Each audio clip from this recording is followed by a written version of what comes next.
It's time for the Rick Smith Show. Now, here is the voice of the working class, Rick Smith. And welcome, brothers, sisters, working class heroes. This is the Rick Smith Show. Thanks so much for being here today on the big program. Lots to get to, lots to talk about. Donald Trump just can't let it go. Cannot take the fact that he lost in 2020. Cannot accept that the majority of Americans sent him packing. Still on the I won bandwagon. In fact, was doing Dr. Phil's show, who, of course, Dr. Phil seems a little to have taken the crazy turn, like the Musk. You got Trump coming out and saying that he won California. If I got a good count, if I got the right count, he said, quote, and I love the calling out to the higher angels. He said, if Jesus Christ came down and was the vote counter, I would win California. Evidently, according to him, he does great with Hispanics, better than any Republican's ever done. But you have to have an honest vote counter, because he would win. He said, I see it. I go around California. They have Trump signs all over the place. It's a very dishonest state, he said. Everything is mail-in. They send out 38 million ballots. I think it is. No, that's the population, ding-dong. And I love how he does this. Whatever it is, I'm going to throw out this huge number so that it makes it sound like there's some nefarious plot going on. And then the minions all run with it. 17 million people voted in California, 70% of the eligible population. Those are the numbers. Mail-in ballots part of it. This idea that it's all fraudulent is going to be interesting to play out this election cycle as they're trying to get their voters to vote by mail. It's crazy. Crazy. Now, you want to talk about some eye-popping numbers. You want to talk about some crazy numbers. The AFL-CIO has come out with their CEO pay watch, and they point out that in 2013, the pay of our heavy 500, the S&P 500 companies, they got a nice little bump, 6% raise over the year, up to now an average of $17.7 million. That's pretty good if you can get it, I guess. Now that is what they point out is a 268 to 1 ratio for workers to CEO. It takes 268 workers, their salaries, to make just one CEO. How about we get rid of the CEO and we hire 268 people to do the job so that maybe, maybe we get some freaking customer service. I don't know if you've noticed, but you can't talk to anyone, anywhere, ever with these big companies. It's all AI now, and it's going to get worse because it's all about squeezing the quarter till the eagle screams. As the AFL-CIO points out, it would take 5 career lifetimes, more than that, maybe 6, for one of us to earn what a CEO makes. So you think about, your lifespans, 40, 50 years of working, only 5, maybe 6 of those lifespans, 1 year of CEO pay, something wrong there. Now understand, we're saddled with the inflation that the right keeps screaming about. And they keep saying, well, it's those workers' wages that are causing the grocery prices to go up. Commodity prices in this country fell by 3%. Consumer prices rose by 3%. CEO pay went up by 6%. Corporate profits, you want to guess? Or should I just say 11%? So when you look at the balance sheet on the teeter-totter of the economy, it seems heavily weighted toward the corporate profits and the CEO. Seems like someone's lining their pocket at the expense of the rest of us. And surprise, we've known that for a very long time. You go back to that tax cut thing that you go back to every tax cut that Republican politicians have rammed down our throats. It's all been, here's a little something for you. And oh, by the way, we're going to take the rest of it. We have, in this country, created a billionaire class, second to none in history. We have given corporations a pass, for the most part, on paying their share of our tax burden. And as I said yesterday, taxes are the price of admission to living in this country.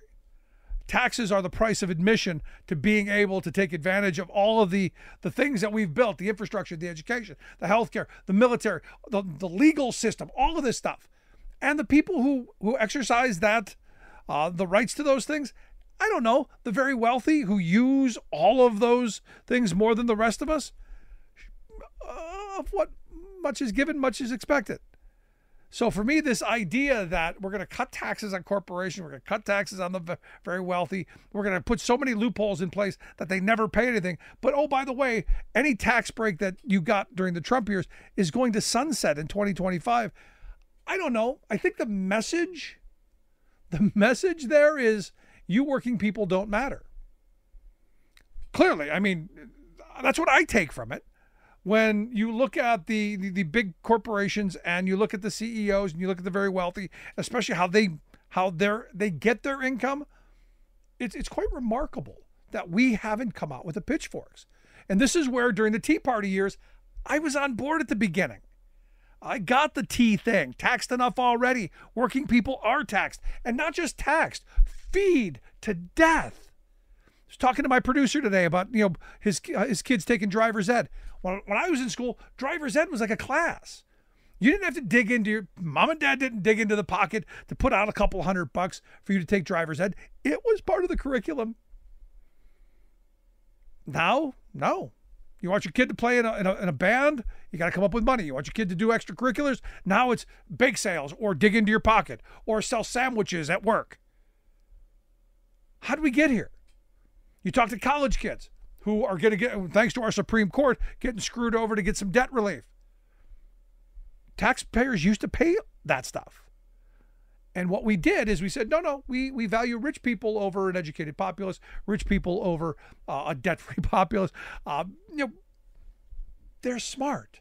They know what to do with the money. And I agree, rich people are smart. They do know what to do with the money. It has nothing to do with us. Doesn't make my life better to know that Jeff Bezos has got $1 gazillion. Doesn't do me any good knowing that Warren Buffett and the rest of them are never going to worry about missing a meal. Because it never trickles down.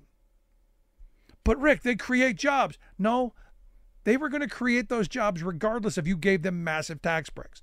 Because what they understand is by creating opportunities to make more money, they sometimes have to employ people. And this idea that there's a benevolency to tax cuts is just mind-numbingly ludicrous. And thank you to all the people who sent emails making that clear to me that we're finally getting it. And that maybe Kamala Harris and Tim Walz are on the right track. Maybe we need to start talking about it in a much more aggressive way. A government that is an activist government, that is looking to do good things, making lives better, and getting, well, the people with all the money who have been given enormous sums of wealth, maybe we go and get some of it from them. Just seems sane, seems logical to me. But I want to hear your thoughts. Email me, rick@thericksmithshow.com. When we come back, Jordan Barab is going to be here to share some thoughts on work environment and, well, just how dangerous work can be. Back after this. We are AFGE, the American Federation of Government Employees. We represent 700,000 federal and D.C. government workers who are the vital threads of the fabric of American life. We support our nation's military. We take care of our nation's veterans. We protect our nation's borders. We respond to our nation's crises and natural disasters. We provide services to our nation's seniors. The American Federation of Government Employees. We work for America. We are AFGE, the American Federation of Government Employees. We represent 700,000 federal and D.C. government workers who are the vital threads of the fabric of American life. We support our nation's military. We take care of our nation's veterans. We protect our nation's borders. We respond to our nation's crises and natural disasters. We provide services to our nation's seniors. The American Federation of Government Employees. We work for America. Welcome back to the Rick Smith Show. Now, here is Rick Smith. So yesterday we were talking about heat-related deaths and had a reporter on talking about the story down in Texas of a UPS driver who, because of the heat, died on the job. And I said, look, the reality is we're as climate's changed, this is going to be more and more. The email box full of people saying, hey, I've had these experiences, and backing me up with this idea that personal responsibility only goes so far when you've got an employer towering over you and no protections of a union to defend yourself. So for me, there's a lot here, and where our federal government and state and local governments really need to ramp it up and protect workers in the workplace. And that's why I've asked our good friend Jordan Barab to come share some thoughts. Jordan was the former acting assistant secretary and deputy assistant secretary of labor for OSHA during the Obama years, runs the confined space, website that, understand, follows people being hurt and injured and killed on the job. You can find that at jordanbarab.com/confined space. Jordan, thanks for taking time for us. Good to be here again, Rick. So, like I said, yesterday we were talking about this, and my email box full of stories of people going, hey, this happened to me. This situation came up. Management was, bearing down. There's all of this stuff. There needs to be a law. It reminds me of the Schoolhouse Rock thing. There ought to be a law. Why hasn't this happened yet? Well, for heat, we need a heat standard. There's no doubt about that. The National Institute for Occupational Safety and Health recommended that OSHA issue a heat standard in 1972. And certainly heat hazards, we've known about them for decades, if not centuries. So it's nothing new. It's been hard to do because it's a big standard. And I know when we were there, we wanted to do one, but we were just too busy with other things that we were trying to get out at the time. Finally, the Biden administration did start working on one. But even though they've made some great progress, it won't be out for a couple of years at least. Happily, we have some states that are doing the right thing. California has had for a long time an outdoor heat standard, and they just issued an indoor heat standard. Oregon and Washington both have indoor and outdoor heat standards. Maryland's working on one, which is good because a Baltimore Public Works sanitation worker just died a few weeks ago from heat while he was picking up garbage on a 100-degree day in the city. We've just seen just today I was looking over my list of people killed in the workplace. There was a fire department recruit in Arizona that died of heat. Couple of weeks ago, there was a UPS worker, driving in an air conditioned truck, died of heat stroke. Interestingly, these are the people that die. So you actually have a little bit of data on these, although I think we miss a lot of the deaths as well because some of the symptoms are similar to a heart attack or a stroke, and they may not be designated as heat related. A couple of weeks ago, we had, I don't know if it was, I think it was a UPS driver, passed out because of the heat, ran in, the truck went into the opposite lane, luckily didn't hit anybody, and hit a tree. He was injured. But what that does is that's an indication that the toll of heat is not just in, people that are dying or even people that go to the hospital. There are people that, just have accidents because they can't pay attention. They can't concentrate when they're being affected by heat. No, look, I remember, playing football, doing doubles in August, and having that, those heat related moments where you're a little disoriented, and you were young, you didn't think anything of it. Now that I'm in my 50s, I think a lot differently than I did back then. And doing physical manual labor in the July, August heat, something now I think a lot differently about. But fortunately, as a card carrying Teamster, I do have the sense of empowerment that if I'm not feeling well, I'm going to go find some air conditioning, some water, something to make sure that I go home at the end of the day. Yeah, absolutely. If you're aware of it, if you're aware of the hazards and the symptoms, this Baltimore case was particularly sad because the worker had been having symptoms all day long, hadn't been feeling well, but nobody had been trained about the symptoms of heat or what to do about it. So he literally was about to pass out, and he knocked on someone's door asking them for water, and then he passed out. Unfortunately, his coworkers didn't really know what to do, so they called the office instead of calling 911. And that's going to be an important part of the heat standard when OSHA issues it, is training for supervisors and employees, and an emergency response plan, so that when someone is affected by heat, they get help as soon as they can, because it can kill you pretty fast. Yeah, no, we talked yesterday about this idea of personal responsibility, because this was the UPS default. It's the individual's responsibility to drink the water and do all this stuff. And look, given the fact that there aren't a lot of easy places to park those trucks and all of that, that only goes so far. Conditions matter.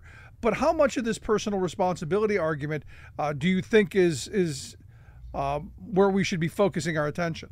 Well, that seems to be where management's focusing its attention. If workers can't be responsible enough to drink when they need to drink, then they get what's coming to them. That's kind of been the argument from some management groups opposing an OSHA standard. You could say that for a lot of hazards in the workplace. If workers can't be careful enough to use this power saw, it serves them right to get their fingers cut off. If you can't pay attention to where you're walking on top of a roof and you fall off, well, that's your fault. I mean, this is an antiquated theory of workplace safety and health, that it's the workers' fault, and it leads into a kind of a very popular among some management groups theory, which is called behavioral safety, which is basically the theory that if you just convince people to be more careful and punish them when they're not careful, so punish them when they get hurt, then everything will be fine. But that is totally opposite to what the Occupational Safety and Health Act says. The Occupational Safety and Health Act says in no uncertain terms that it is the employer's responsibility to establish a safe workplace, period, end. It's not a matter of, workers being, lazy or careless or, irresponsible. It is the employer's responsibility to establish a safe workplace. And if you have machine guards, you don't have to worry about, your fingers getting cut off if you have a moment of, inattention or falling off a roof because you slip on something, because you've got fall protection. And the same thing with heat. I mean, if you've got the water there and you've got the right to stop and go to a shaded area or a cool area, every hour or two, then you don't have to worry about this personal responsibility, because that's part of the job. Part of the job is the employer providing the safe conditions in the workplace so that workers don't get hurt or sick. Yeah, no, but again, that's gonna dig into the productivity and ultimately the profit. But your argument, this argument about personal responsibility and it's your fault because you knew the risks. This goes back to the pre-workers' comp days. Exactly. This is an old argument. This is not new. Yeah, no, risk assumption. Yeah, you knew it was a dangerous job, so you bought into that. That's why we're paying you the big bucks. So that's the risk you just assume when you take the job. And again, that was, it never was a very good theory, and workers' comp dealt with that to a certain extent, but it was really the Occupational Safety and Health Act, which wasn't, passed till 1970. I mean, fairly late in this nation's history, that actually, finally gave the employer the responsibility to provide a safe workplace. What's amazing is that, a lot of the response we got yesterday was, people going, hey, how come these UPS trucks don't have air conditioning? Everybody's got air conditioning. How is it that these vehicles don't? And look, and pushed it back on the Teamsters for not doing it sooner to get air conditioning into these vehicles. Any thoughts in that world? Well, things have gotten worse. I mean, again, we've always known that heat is a problem, but there's no doubt that things have gotten much, much worse over the last decade with climate change. And the awareness has gone up as well. And so, it's not a matter of now of saying, well, gosh, I didn't really know what the symptoms were. I really didn't know what to do. No one has that excuse anymore that they don't know what's going on.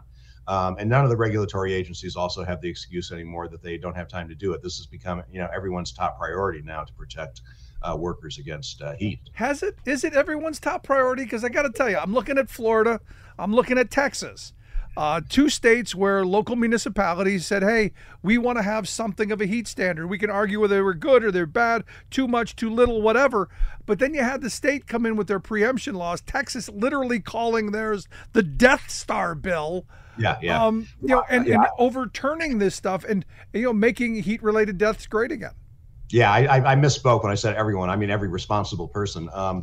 No, you have, Governor DeSantis and Governor Abbott who are going the exact opposite direction by forbidding, localities from passing ordinances that would protect workers. I mean, it's crazy. I mean, why, when we see this, significant rise in heat-related illness and heat-related deaths in the workplace, You see a situation where OSHA isn't going to get a federal standard out for at least 2 years and possibly longer if Trump's elected. To have these states forbidding localities from taking the responsibility to protect their employees is just outrageous. Now, I read a story, in preparing for the interview yesterday, that said the UPS worker who died, OSHA issued a fine of $66,000, and it just seems to me, I don't know, it doesn't seem like the punishment, it doesn't seem like the repercussion fits whatever the situation is, because it seems like life is fairly cheap. Yeah. I mean, and OSHA penalties, I mean, first of all, they'll never be high enough to pay for somebody's death, for pay for somebody losing their husband or their son or child. That's just not the way the law unfortunately works these days, even when there's a fairly significant penalty. But yeah, I mean, we do need higher penalties. We need more publicity about things like that. And OSHA needs to unfortunately they need to be more places. They can't be everywhere. In fact, they're so understaffed that the AFL estimates that OSHA, if every workplace in the United States were to be inspected just once, it would take 195 years. So obviously OSHA can't be everywhere. And it's getting worse, is what you're saying, because I thought it was 177. Now it's up over 190. It gets worse every year because basically OSHA hasn't had a significant budget increase since 2010. So with inflation and everything, basically OSHA is getting a cut every year. So what you're telling me is even if OSHA comes out with a heat standard, enforcing it is going to be extraordinarily difficult because you don't have cops on the beat. Yeah, enforcing health and safety standards is always difficult. Happily, most employers will look at the standards. They want to follow the law, and they'll do what they're supposed to do. But you still have a significant number of outliers who won't do that. And this is where I come back with the idea that we need much stronger unions. Because as I said a moment ago, as a card-carrying Teamster, I feel empowered to take care of myself. I've said before, I've never taken an unsafe truck out on the road knowingly. If the brakes are on adjustment, if there's some lights out, if there's things hanging off of it, that's going to get fixed before I move it out onto the road. And the same thing with myself. If there's something that I'm not feeling well, there's something that I feel that I'm overheating, I take a break. Yeah, and you have the advantage, again, as you say, of having a union, and having a union, I guess, with some pretty strong contract language that allows you to, to basically refuse dangerous work. Most workers obviously don't even have a union, and even those that do, many of those that do, don't have strong enough contract language, or they just don't know. They haven't been trained about the hazards that they have to deal with. They don't even know if they're working in a dangerous situation. Now, I got to tell you, I get the training part of it, but there's a part internally you go, yeah, this doesn't feel right. When your gut's saying, I don't know, this doesn't feel right. Maybe listen. Right, exactly. Yeah, and you don't have to. You can call for an OSHA inspection without knowing, there's a violation there. If you just have a good faith belief there's a violation. And the same thing, OSHA they don't quite have a rule, but basically they have an interpretation of a rule that says, workers with a good faith belief that the job is unsafe have a right to refuse that work. Now, whether that'll be upheld or not, it's kind of risky in any case, but obviously it's better than dying. No, absolutely. And this, again, I keep coming back to that U word that is so important to me and I think should be important to every working person. The idea of having that union backing, that contract, that grievance procedure, someone in your corner when you have to make those decisions, so vitally important. I want to come back to the heat standard real quick because, we released something back in July, as I understand. Yeah, well, back in July, the heat proposal was announced. So this is the proposal that will then allow for comments and eventually hearings. It wasn't published. Well, it actually still hasn't been published in the Federal Register. From what I hear, it'll be published tomorrow in the Federal Register. So at that point, I think it's a 120-day comment period, which is fairly long, will start. And that would be followed by hearings. But obviously, this will go over the election and even over Inauguration Day. So if there's a Trump administration, that will all probably grind to a halt. And that's where I was going with this, because again, it seems to me that one party cares for workers, one party, let the evidence speak for itself, because there was nothing done during the Trump years to protect workers in the workplace. Biden has been trying. They're moving. This is, as you pointed out, a very long process. and come November, we make the wrong choice at the ballot box, this goes away. Yep, exactly. As does a lot of enforcement and budget and everything else. I mean, you look at the Republican budget in the House, for OSHA. I mean, that calls for a major cut. Project 2025 has this weird line about Labor Department budgets. They should be reduced to a historical average. Now, I'm not sure exactly what that means. Does that mean you average OSHA's budget since 1970 till today, and that's what the budget's going to be? I don't know. I mean, you average it from 1776 when it didn't exist. I mean, if somebody told me when I was working, that I had to, my next salary was going to be an average of every salary I'd made since I was, 22, wouldn't have been good. No, it would not be good because I'd be very poor. You're spot on. So this comment period, where can we go? What should we do? Because I think stories like a lot of the ones that I got of people working in the heat and up in a trailer, loading boxes and falling because they almost passed out. These are stories people should, I don't know, maybe document in this. Yeah, absolutely. And right now they'll start tomorrow the written process period, which and you can get on that website. There's a separate website for written comments, which you'll be able to find through the OSHA website. And absolutely, OSHA needs, everybody's story there. And then there's going to be, again, assuming there's a Democratic administration, there will be hearings. And OSHA hearings, administrative hearings for standards are fascinating because anybody can come and testify. And they often go on for weeks, sometimes in different parts of the country if they have enough money. So you find a lot of workers coming to testify at those and telling their stories and why they need a standard and why, watching their coworkers get sick and die. And the fun part about OSHA hearings, if you're so inclined, is that not only can you testify, but if you're a witness at an OSHA hearing, you can also ask any of the other witnesses questions. So, if you're a worker and you testify and then an industry person gets up there and says, oh no, it should be personal responsibility, you can actually get up there and question that employer, or you can question OSHA about why they're doing something and why they're not. It's the only agency that actually allows witnesses to also question other witnesses. Wow.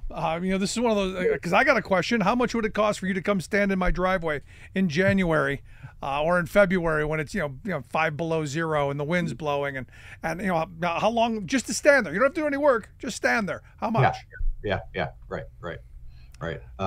So it's a process. It's a useful process in terms of OSHA getting the kind of information it needs. Unfortunately, it's also a long process, so it takes a while. It's one we should be all working people most certainly should be involved in. But Jordan, I appreciate you taking some time, sharing your expertise. As always, great stuff. Okay, good to be here, Wick. Our good friend Jordan Barab. Make sure to check out his website, jordanbarab.com/confined space. I want to hear your story. You got a work story where something bad almost happened, or someone else you saw it happen to? Email me, rick@thericksmithshow.com. Want to hear it. Back after this. I'm Rick Smith, and this is Labor History in 2. On this day in labor history, the year was 1941. That's the day 2,500 steel workers at the Pressed Steel Car Company near McKees Rock, Pennsylvania, walked off the job. It was the second walkout in 2 weeks. Workers effectively shut down production of armor plate for the Navy, shell forgings for the Army, and railroad cars used to transport military material.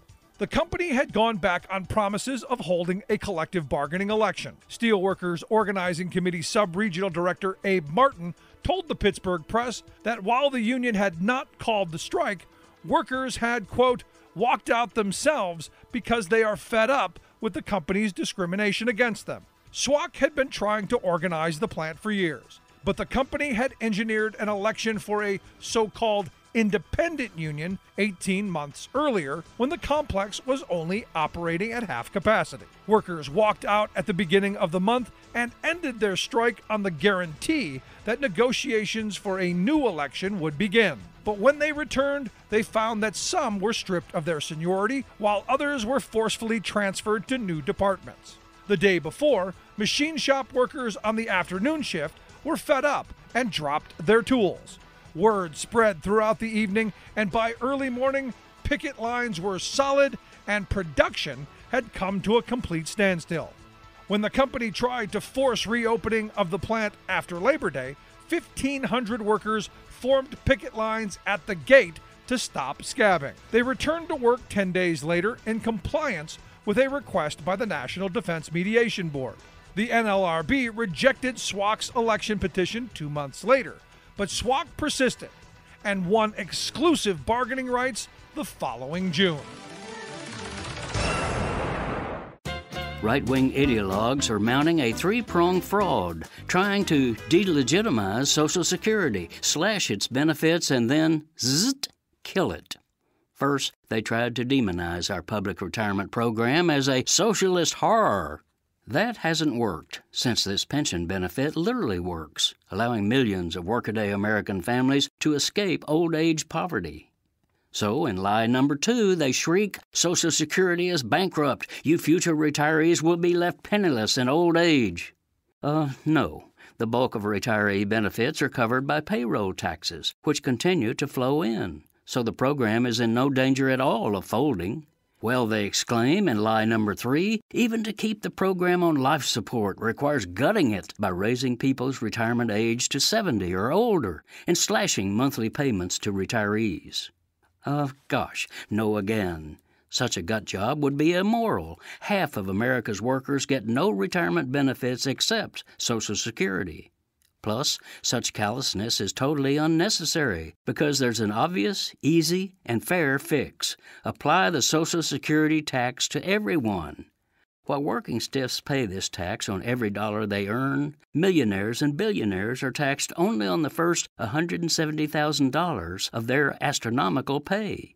Take Elon Musk, the richest man in America, who claimed a $45 billion paycheck last year, but under current law, he only pays Social Security taxes on $170,000 of that, meaning 99.99999% of his income goes untaxed. Why shouldn't he pay like everyone else?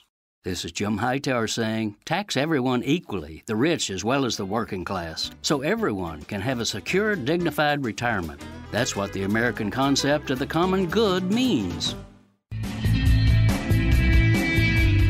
Welcome back to the Rick Smith Show. Now, here is Rick Smith.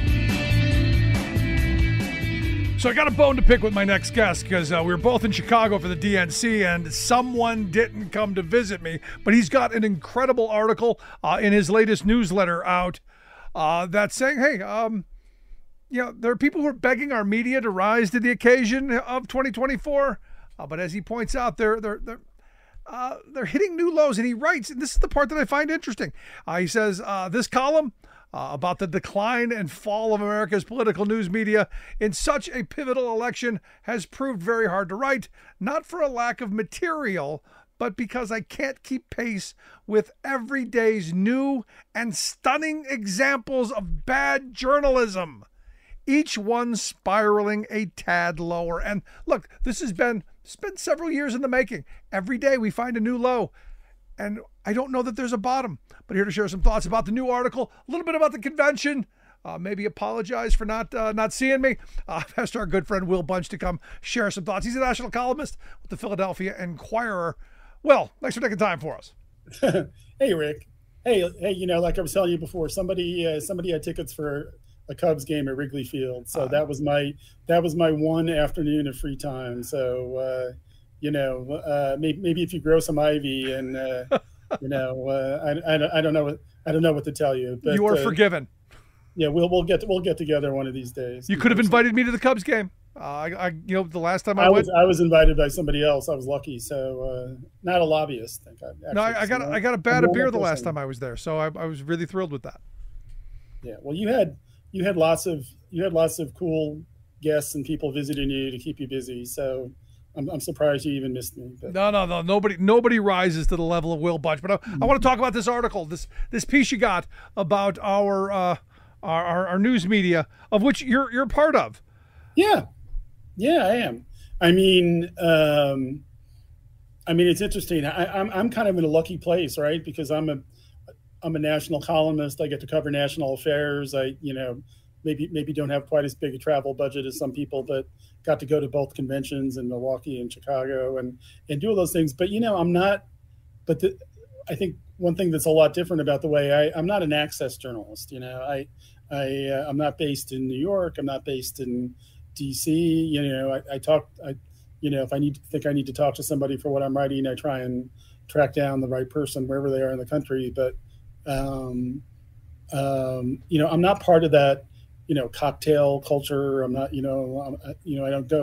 I don't go to those kinds of parties. And I think that can help give you a clear perspective on things. When I read the New York Times, I'm not reading like what my buddies wrote. I'm reading it the same way you and people listening to the show read it, with some of the same critical eye. And recently I've been disappointed in many of the same ways that you and a lot of the other people listening to the show have been disappointed in the New York Times or the Washington Post or CNN or some of the other media that's out there. And so, I really thought that the 2024 election was going to be different. And I mean, it's only been different in the sense that, like I said, it's been probably worse in terms of, horse race journalism, both sides. Oh, silly man.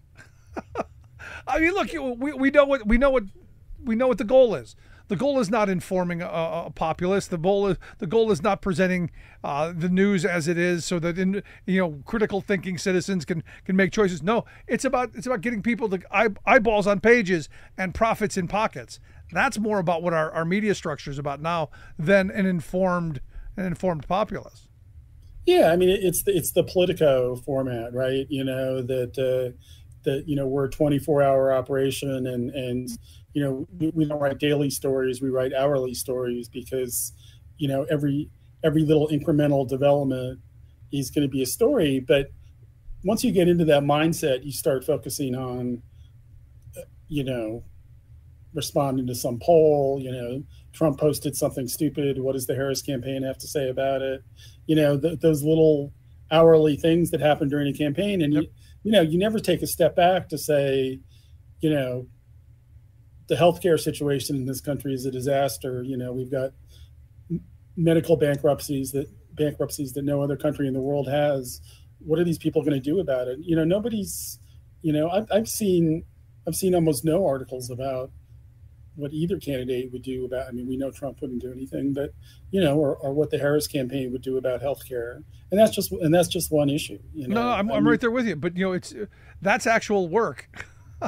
And that's not going to, and you've got to take some time. It takes you a couple days, right, to research something like that. And, then you're not filing, I mean, editors, and this is true, I think, through most of journalism, including in a paper like the Inquirer, is, we pay a lot of money for these services like Chartbeat that, measure the amount of clicks, the amount of page views, how engagement time, how long people are engaged. And you've got a new breed of editors who, I mean, it's kind of like baseball with the money ball, right? It's like sabermetrics of journalism. It's like. So what does that say about us, though? I mean, because ultimately, what you're saying is the media is giving us what we want. Because clearly, hot takes and the latest hot take and the latest hot take on the latest hot take is what we want. We don't want actual solutions to problems. We just want to complain about them. Yeah. I mean, when I've been doing this for a long time, I started working full time in the 1980s, which was just a very different environment. And, I think a lot of the editors I worked for, it's like, well, sure. If there's a really juicy story that people are dying to read about, of course we're going to cover that, because we want to, back then you're trying to sell newspapers on a newsstand, right, at the convenience store or whatever. But, we'll cover those stories. But, we're not just here to give people what they want. We're here to give them information they need, and so we're going to do a series on the 6 biggest issues in the race, and we're just going to do, we'll get our graphics people to do a chart on where the candidates stand and whatnot. And the thing is, I think, what allowed that kind of attitude to flourish back in the 1980s is that newspapers and other news organizations, local TV stations, they were making money hand over fist, because they had pretty much a monopoly on the flow of information and the ability to sell ads and that. I mean, monopolies aren't great, perhaps, but they did give us a lot of freedom as journalists in terms of not having the financial pressures of today. Because today, it's like if you're not producing what people want to read, you're going to go out of business, or we're going to have layoffs. We're going to have, it's a sad situation. I mean, it's a sad situation. I don't think it necessitates the kind of bad journalism we've seen in 2024, but it is a tough situation. But ultimately, it's the garbage in, garbage out theory. I mean, we want garbage, we get garbage. But, this idea that, and I was just reading an article over at the Times, not an article, an op-ed by this National Review guy who I'm not a huge fan of, Rich Lowry, but this idea that, and I talked about this the other day, this idea that Trump can win on character. And it just blew my mind. Well, if you read the piece, it's like he can win on character, not his own character, which he doesn't even really talk about, because what could he say, positively about Trump's character? But it's like, no, he can win by sliming Kamala Harris's character. Yeah, which is like, first of all, he's already doing that, as far as I can tell. But second of all, is that really worthy of an op-ed in the New York Times? I mean, no. But the other part of this is. And as you point out in your article, immediately when she announced that Tim Walz was going to be her running mate, immediately you saw all of these allegations popping out. He's a valor thief, and he claimed he was honored by the Chamber of Commerce, but it was really some junior thing. It was really the Junior Chamber of Commerce. I mean, it's crazy. A lot of stuff. I mean, we've all seen or covered or followed actual stolen valor cases, right? And when that happens, the guy's out there making wild claims about, he was in battle, or he won this, his resume says that he won some medal when actually he doesn't win it, or whatever. And, in the case of Tim Walz, they're talking about one or two interviews in which he spoke in kind of a vague way, or, as many of us do, like as I'm probably doing right now in this interview. He said something in a confusing way that didn't sound quite right. And there's no indication that he has ever gone out of his way to misrepresent who he is or what he is. I mean, people are, going so deep into his background that they're finding the littlest mistake, and basically, it's to back up a theory. Conservatives are terrified of Tim Walz. He's their worst nightmare, right? He's a guy. But he's normal. He's a guy from the heartland. He's a union member. He can really help the Democrats reconnect with a lot of that type of voter that they've lost over the last 30 or 40 years. And the Republicans are terrified of that. And the only way they think they can counter that is by saying, well, this guy is too good to be true, that he's not really who he says he is. It's not like they're out there saying we disagree with him or anything. It's like they know that he's a good candidate. So it's like they're trying to find ways to tell people he's not who he is. And they know, getting back to what we're talking about, the media, they know that the media will play along with a lot of this stuff. They know that they'll report it. Look, we've seen this time and time again. You get one of these little kernels of one of these conspiracy things, and it's on Fox News. It gets eventually in the New York Times. It becomes a story, and then they go, "Oh, there was nothing true about that," and then the retraction is maybe buried in where the obituaries used to be. Yeah, exactly. They know, they know how the whole ecosystem works, that there's these bottom feeder right-wing sites, and then there's, certain political journalists just eager to get retweets on X or Twitter or whatever we're calling it today. And, and they know there's outlets like Fox News and like the New York Post, which, I don't know how much money they lose, but the New York Post and their headlines are plastered.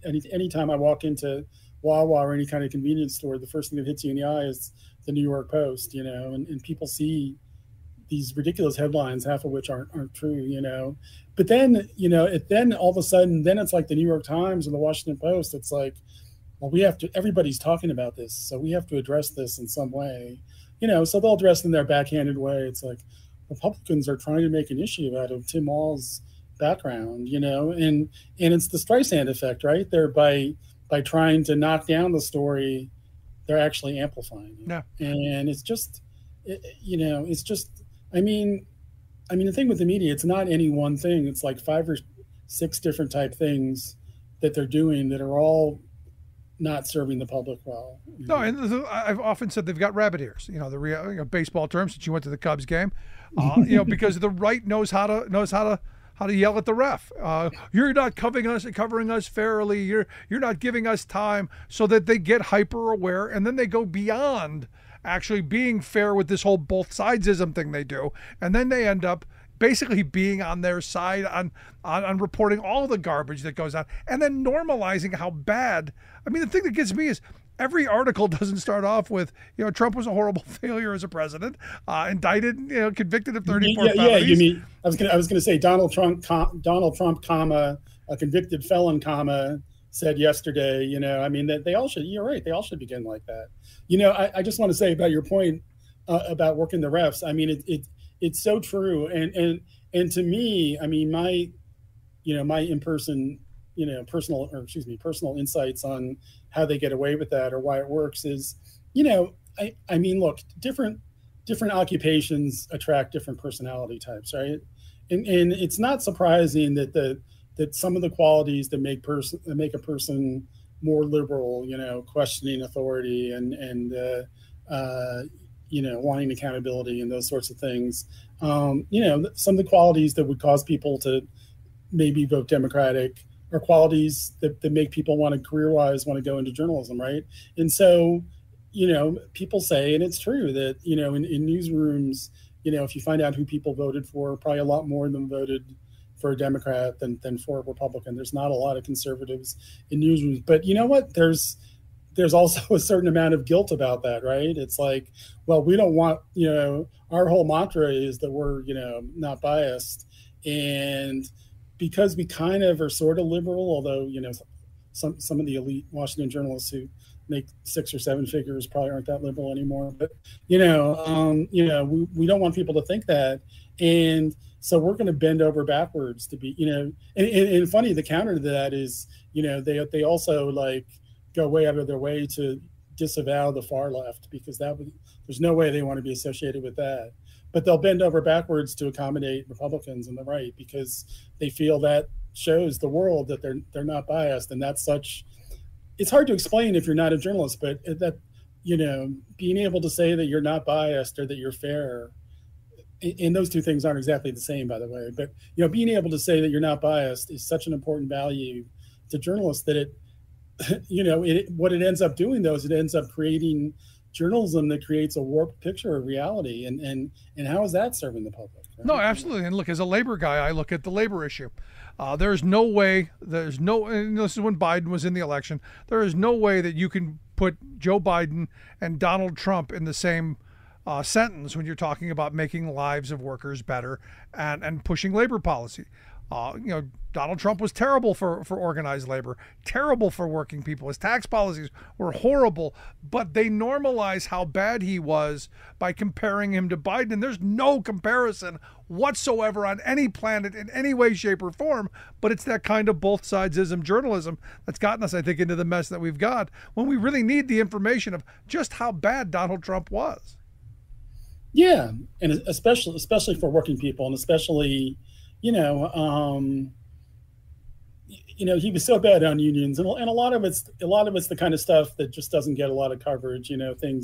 Things he did at the NLRB or whatever. It's the little things that always were pro-business and always were anti-labor. Things maybe people should know. Yeah, absolutely. And instead, it's like, well, we went out to this blue-collar diner in Ohio and talked to a bunch of guys, and they still love Trump. And it's part of it's cultural stuff, but part of it is probably because even those union guys, that's probably not just the media's fault; it's probably the union's fault too. But some of those guys just don't know economically how they're being screwed by this whole setup. You know? Last question I got for you. Obviously, you went to both conventions. You experienced both of them. Thoughts? Any gut reactions? Compare, contrast, any of that? It was, it was a weird experience going to both conventions because usually in a normal year, and there's been a couple of years I've gone to both conventions, but usually one party knows it kind of has the upper hand, and one party kind of knows it's the underdog, and you get that kind of vibe from whatever. What was weird about 2024 was when I went to Milwaukee, the Republicans and frankly most of the world thought they were going to win when they were running against Biden, right? And you had that confidence, and that doesn't mean the vibe was the same. I mean, the vibe very much there was around the cult of Donald Trump, and remember in the week after this assassination attempt, it was kind of the deification of Donald Trump, that God had saved him from this bullet, and there were no interesting speeches because Trump's wasn't interesting, but there were no other interesting speeches because all they were just, about how Donald Trump is the kindest, warmest, bravest, most wonderful man I've ever met in my life, and it was kind of weird, No, Sean O'Brien from the Teamsters was there. Yeah, that was a weird note. It was kind of off key, but yeah. So that was Milwaukee, but then, by the time you got to Chicago, everything had changed. There was this. I think, I would love to do this, but I for a bunch of reasons I probably won't. But someone's going to write a book about the 2024 election, and the title, I guarantee you, is going to be vibe shift, because that's the one word. That's the one neologism that describes 2024 was this incredible vibe shift, right? And and people, and the word, it was funny. The word joy has been kind of overused at this point, and I was actually went to Chicago thinking, well, how can I avoid, writing the word joy 100 times? Same. And then when I got there, I found out it wasn't really joy. It was ecstasy. It was like, I wrote a column, but it was like a rave. It was like it should have been held in an abandoned warehouse on the West Side, and at 2 a.m. People were on this, legal high, yeah. And they were dancing in the aisles, this is, I think, the 8th convention I've been to in person, and nothing else was like this, it was really, and everybody who was there just, has this, oh my God, I just lived through I lived through a memorable moment, that this is really history, that something's happening here, Yeah, no, I'm with you. Like I said, the same thing. The energy was electric, and clearly people are going to hopefully take that energy out into knocking on doors and making phone calls. And look, there's a reason to. There was some fear that Biden was going to get beaten in November. Now you've got this rejuvenated hope. Yeah, but it was interesting though, because it's just it was that, but also it just seems to have created a whole new attitude. A whole new. One thing. And this might sound like a weird thing to say, because I know the Democrats have won elections, Clinton, Obama, whatever. But, for so much of the last 40 years since Reagan, the Democrats have been governed by fear, and can we say this, blah, blah, blah, and that fear was gone in Chicago. It really wasn't there. It was really a fearless political party that, they want to win. Yeah. Ultimately, oh, sorry, go ahead. No, ultimately, that's what it comes down to. They want to win. And when Kamala Harris chose Tim Walz, that was the message to me to go, she wants to win. And I know everyone wants to win, but no, that really was a great pick. But Will, as always, I appreciate you taking some time for us. Great article. Hope folks take a look at the work. We'll get links out on social media, how you can take a look at Will Bunch's stuff. But Will, I appreciate it, man. Hey, Rick, thanks for having me. I appreciate it. Good talking to you. Again, we'll get links out on social media. You can take a look at the latest critique of our media structure. I want to hear your thoughts. Email me, rick@thericksmithshow.com. Right back to wrap things up. Stick around.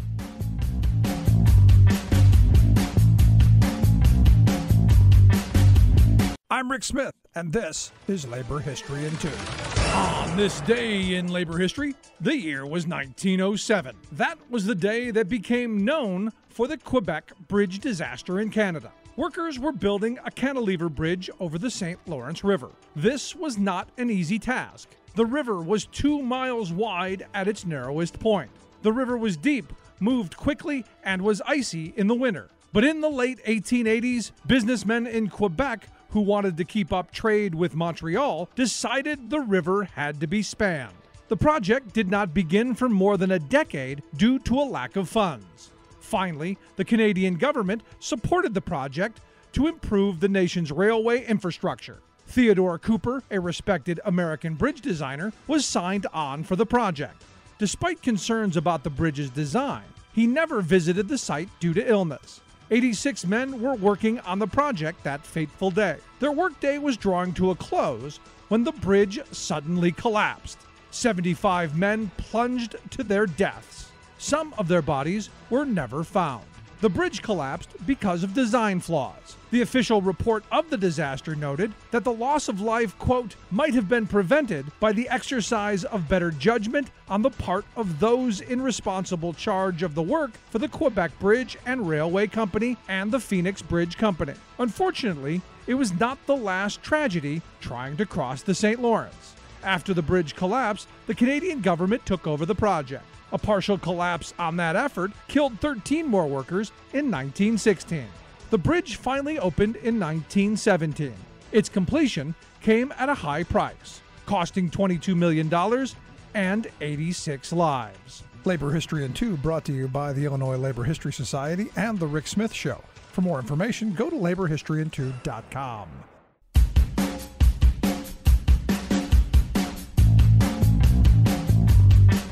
Welcome back to The Rick Smith Show. Check out our website, thericksmithshow.com. So, real quick email.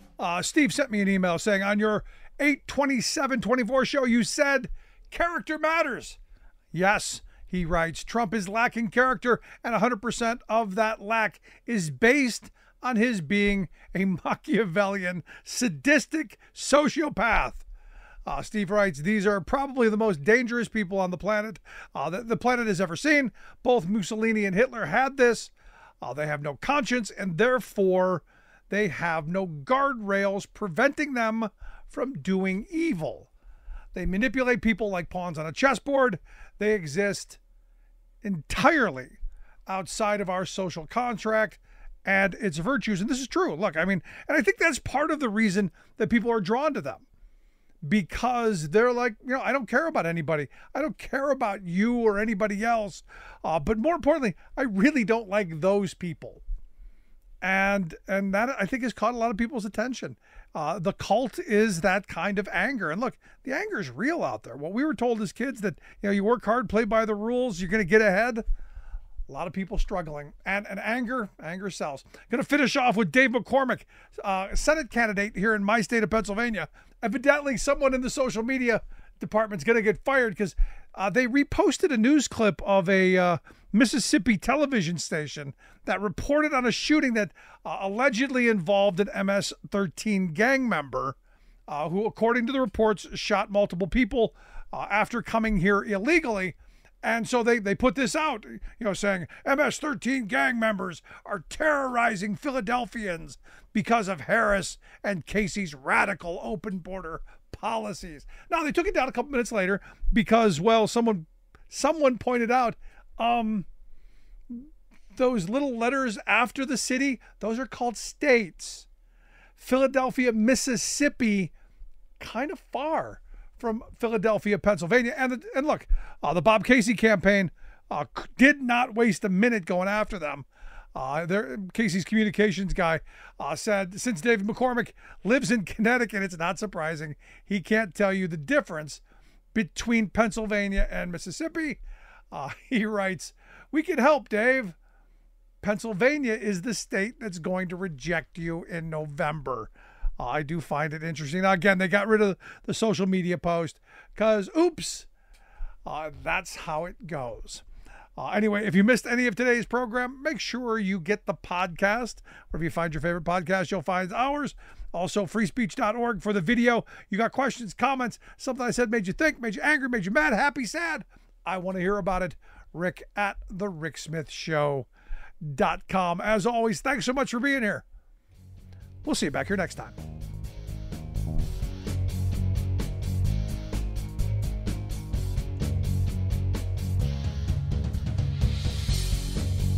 You've been listening to The Rick Smith Show.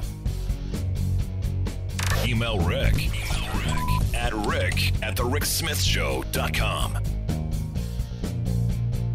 Until next time, this has been The Rick Smith Show, where working people come to talk.